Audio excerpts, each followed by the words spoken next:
โอ้ยทนได้ลูกเอ้ยดอกไฟขาดพี่น้องเอ้ยบ่มีดอกไฟให้อ้น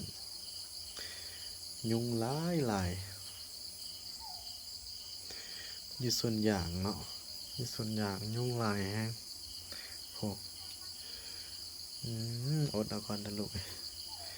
เดี๋ยวมื้ออื่นสิซื้อไฟมาต่อให้พุ่นนะโอ้ยยุงหลายแฮงเลย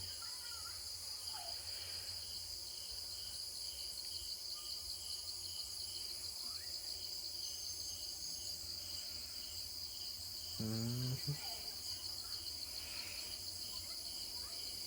อีต้นเด้นี่นางนี่เพิ่นกำลังรอเกิดได้อพี่น้องเด้อมันกว่าเฮ็ดเรื่อยๆอยู่นี่กำลังรอเกิดลูกรุ่นน้ำกันเนาะว่าสิได้จักโตรุ่นน้ำกันสายพันธุ์ไทยหน้าแดงเด้อน้ำหนัก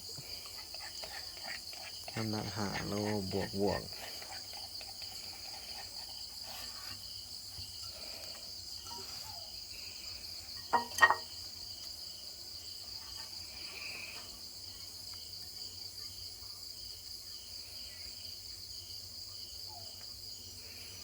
มันมานะลูก